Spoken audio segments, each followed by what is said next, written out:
नमस्कार दोस्तों, मैं हूं आपके साथ और हेडर राजेश बिश्नोई। इंसानियत के समाज का तजुर्बेदार और प्रतिष्ठित बुजुर्ग वर्ग, प्यार, ममता और प्रेम की मूरत प्रत्येक नारी, संपूर्ण उत्साह उल्लास से भरा युवा और प्रत्येक मतदाता मेरा अभिनंदन स्वीकार करें।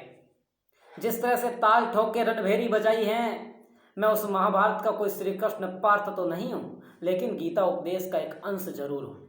आज से हजारों साल पहले एक महाभारत हुई जिसमें न्याय एक राजा को चाहिए था और अब न्याय प्रजा को चाहिए। समय कम है और मुद्दा बड़ा गंभीर स्थिति में है। मुद्दे पर पहुंचने से पहले हम लोग एक भूमिका बनाते हैं। बात 2002 की है, जब एक बच्चा 4th क्लास में पढ़ता था। उनके गांव में एक नेता आए। उन्होंने अपने भाषण में कुछ ऐसी ऐसी चीज़ें बताई जो गांव में थी नहीं। वो लड़का खड़ा होकर कहता है कि आप जो बता रहे हो ऐसा हमारे गांव में कुछ नहीं है। उस सभा में उसके पिताजी भी बैठे थे। खड़े होके आए, उस लड़के के कान के नीचे 2 लगा दी। का तो ज़्यादा जानता है इनसे, बड़े लोगों के सामने बोलता है, वो इंसान जो बता रहा है वो सब सच है। अब बदलाव कहाँ से आता है? बात 2016 की है, जब बच्चा अपनी कॉलेज एजुकेशन कंप्लीट कर चुका है, उसकी ग्रेजुएशन कंप्लीट हो चुकी है, तो उनके गांव में एक नेता आए। उन्होंने अपने भाषण में कुछ ऐसी ऐसी चीज़ें बताई जो गांव में थी नहीं, लेकिन लड़के ने कुछ नहीं कहा। जैसे वो घर पहुंचा, उसके पिताजी ने खींच के कान के नीचे 2 लगा दी। कहा, बेटा जब तुझे पता है कि उसने जो कहा वैसा हमारे गांव में कुछ नहीं था, तो तू चुप क्यों था? उस लड़के ने कहा, मुझे कोई ज़्यादा ज़रूरत है क्या? वह हर इंसान चुप था।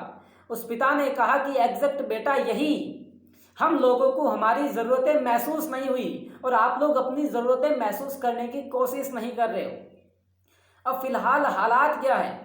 नेताजी के फटे जूते, घिसी चप्पलें पाँव में, सरपंच के चुनाव आ गए मेरे गांव में।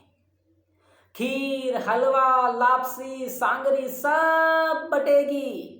अब कुछ दिन तक जनता अकड़ अकड़ के चलेगी। हर जुबा पर चुनाव की बातें होंगी, प्रचार में लोगों की दिन रातें होंगी। कड़वी चाले चलेगी नीम की ठंडी छाँव में, सरपंच के चुनाव आ गए मेरे गांव में। जो जवाब नहीं देते थे उनकी तरफ से सलाम आने लगे हैं। जो जवाब नहीं देते थे उनकी तरफ से सलाम आने लगे हैं। वक्त बदल रहा है, नीम पे भी आम आने लगे हैं। अरे गलियों में इतना कोहराम क्यों है? हर चेहरे पर इतना तनाव क्यों है? पता चला कि करीब सरपंच के चुनाव आने लगे हैं। एक भला मानुस चार्ल्स कैट्रिक, उसने कहा कि किसी समस्या को ठीक ढंग से बताना उसका आधा हल होता है। हम जिस मोड़ पे खड़े हैं वह हमारी समस्या है, हमारा नेता। क्योंकि नेतृत्व का मतलब होता है सही रास्ता बताना, हुकूमत करने का नहीं। और हम में से कोई भी इंसान एक ऐसा सरपंच नहीं चाहता जो खुद प्रशासन की निंदा करता हो, जो खुद डेमोक्रेसी की निंदा करता हो, जो खुद लोकतंत्र की निंदा करता हो, जो खुद हमें कहे कि भैया प्रशासन तो ऊपर से लेके नीचे तक लीक है, मुझे सरपंच बना दो फिर सब ठीक है। और एक बात तो हमें वैसे ही समझ नहीं आ रही कि जो इंसान गरीबों के लिए लड़ता है वो लड़ते लड़ते अमीर कैसे हो जाता है। और फिलहाल हमारा मुद्दा क्या है कि हमारा सरपंच कैसा हो। क्योंकि बहुत सारे प्रत्याशी अपना पोस्ट छपवा के लिखते हैं, कर्मठ, नेक, ईमानदार, समझदार, संघर्षशील, शिक्षित। अब सच्चाई क्या है वो तो हम सब जानते हैं। हम लोग यहीं के ही तो आदिवासी हैं। और तो और नीचे ये भी लिखते, भूतपूर्व सरपंच का पोता। अरे दादाजी जगह 5 साल तीर मारिया नहीं बेबी अच्छी तरह हो जाना। एक ऐसा चेहरा लेके आओ, एक ऐसा बंदा लेके आओ जो बताए कि भैया हमने धरातल पे ये काम किया है और आगे आने वाले 5 सालों में हमारा ये विजन है। हम गांव में ये काम नया करवाएंगे। गांव में पानी की पूर्ण व्यवस्था होगी, हर गली का डामरीकरण होगा, हर घर शौचालय होगा, शिक्षा के क्षेत्र में हम ये काम करने वाले हैं। ऐसा एक प्लान दो और उस चीज़ की हमें गारंटी दो। गांव की सरकारी हॉस्पिटल, गांव में अनाज मंडी, गोचर भूमि, ऐसा एक प्लान और उसकी गारंटी देते हो तो मैं कहता हूं जीत आपके लिए बेहतर ऑप्शन है, पहली चॉइस है जीत आपके लिए। खुदा ने खास्ता किसी पॉलिटिकल कंट्रोवर्सी की वजह से आप हार भी गए तो ट्रस्ट मी, यकीन मानिए हमारे ऊपर किसी इंसान की जीत की खुशी से ज़्यादा हम आपकी हार के चर्चे मशहूर कर देंगे।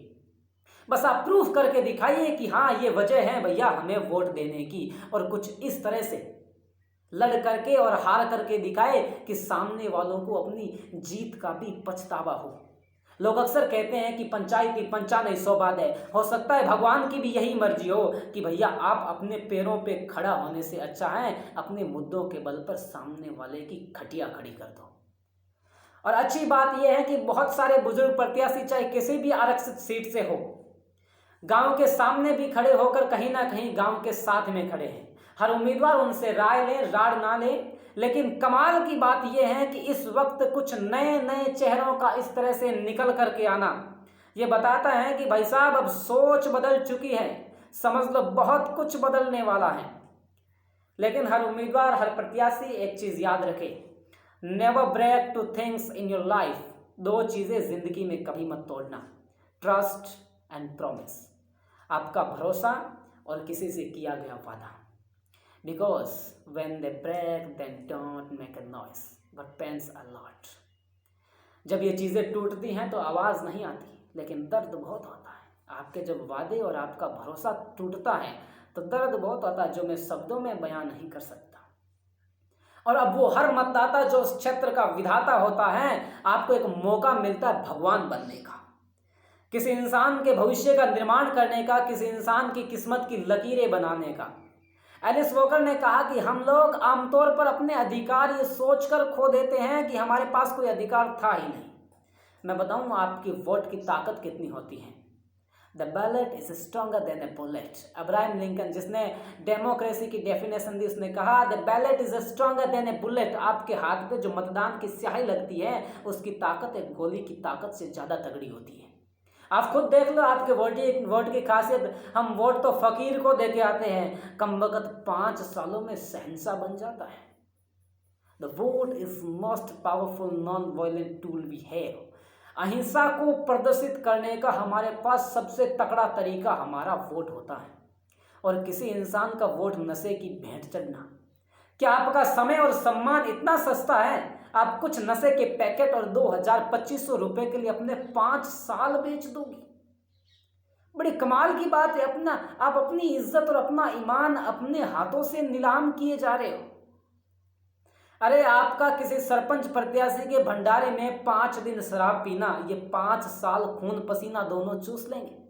और वोटिंग के दिन आपके हालात क्या होंगे? एक बंदा ईवीएम के सामने जाके खड़ा हो गया, काफी देर तक खड़ा रहा, तो पोलिंग ऑफिसर ने पूछा भैया क्या सोच रहे हो? तो बोला सोच रहा हूं यार रात पिलाई किसने थी। मैं कहता हूं हम लोगों ने हमारे गांव के प्रति, हमारे क्षेत्र के प्रति जितनी भी गलतियां की हैं उन्हें सोचकर पछताओ। लोग कहते हैं कि अब पछताया क्या हो तो जब चिड़िया चुग गई खेत। मैं कहता हूं भैया पछताओ, नहीं तो चिड़िया तैयार बैठी है फिर से चुग जाएगी। और फिर भी आप लोगों को लगता है कि मैं तो एवं ही हूं और मेरी बात से आपको कोई फर्क नहीं पड़ता और फिर से आपने गलती दोहराई। तो आपके 5 सालों में जो हालात होंगे वो भी मैं पहले से बता दूं, धोबी का कुत्ता, न घर का न घाट का। ऑल द बेस्ट उन सब लोगों को जो राष्ट्र के निर्माण में भागीदार बनेंगे।